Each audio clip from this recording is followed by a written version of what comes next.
Rancher Jim Martiny remembers his grandmother talking about the loud noise made by salmon spawning in the creek next to his ranch.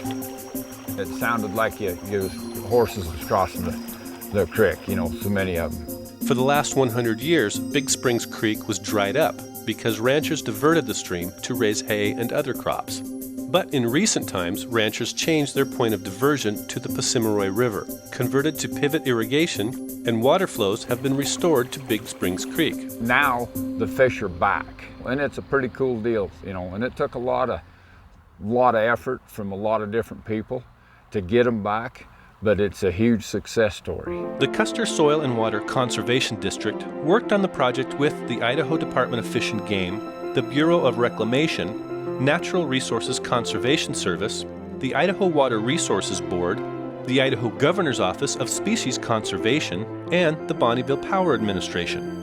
In the summer of 2009, a major irrigation canal known as the P9 Ditch was closed and about 10 miles of the creek were restored. The fish responded quickly. We got 10 to 20 CFS afloat, and that ended up pulling a whole bunch of Chinook salmon that were returning to the Pahsimeroi that summer into that up Patterson, Big Springs Creek, and they ended up spawning in there, something like 68, 69 reds that very first year after it was completed. So pretty amazing. Improvements in the upper salmon basin are part of endangered salmon and steelhead recovery efforts in the Columbia River Basin. Plans focus on increasing fish survival through improving habitat, tweaking hydrosystem operations, hatchery production, and controlling harvest. A big part of the success in the Pahsimeroi Basin is that Bonneville Power funds paid for the capital cost of pivot sprinklers and the cost of pumping water uphill to the pivots. Without those funds, ranchers wouldn't be able to afford such expensive improvements to help fish. We haven't harmed the ranchers, and we haven't reduced the water that they have available. From our perspective, that's good news in addition to seeing the fish come back. Idaho has a water transactions program that's tailor-made for projects like Big Springs Creek.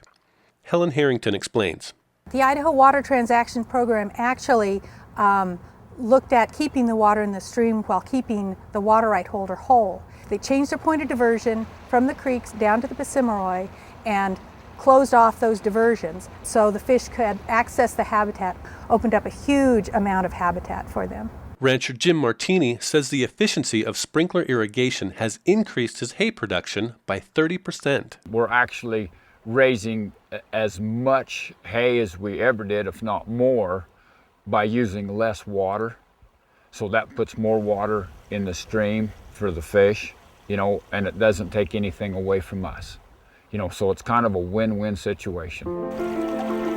In the summer of 2011, 4 bridges were installed near Martiny's home to replace old culverts that posed a barrier to fish passage. That means more fish can spawn upriver. Each new red, or salmon and steelhead spawning area, is typically seeded with 4,000 to 5,000 eggs. New spawning areas in the Pahsimeroi should increase salmon population in the Salmon River Basin. And that's good news for Idaho anglers. We'd like to see enough fish to fully fill the hatchery, fully seed the existing habitat, and have a surplus available for sport fishing. Idaho Fish and Game has been a key player in the Pahsimeroi Basin, installing more than 20 irrigation screens to keep fish in the creeks and rivers. Many miles of buck fence have been built along the Pahsimeroi River and Big Springs Creek to protect spawning beds from cattle. Through better spawning habitat up here, the survival rates are higher. The last couple of years they've had a salmon season in the river.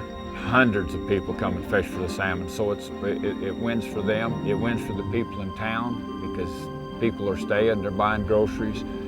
Economically, it's a good deal, It's just a real good project. And that takes us up to Jimmy Martiny's property. Karma Bragg notes that all of the improvements have been voluntary. But since the salmon spawning areas lie adjacent to private ranch land, she thinks it's wise for ranchers to be proactive. They are environmental laws that protect an endangered species. And as we know, there's, the Pahsimeroi not only has anadromous fish, but there's also bull trout in the system. And so we believe by moving forward and doing these projects ahead of a take issue or an environmental issue, that it is a protection for the landowners and the ranchers. I think they see that. None of this could be done without the help and cooperation of the landowners, and they've been really good to work with. Well, stay tuned. Hopefully there's more to come in the near future.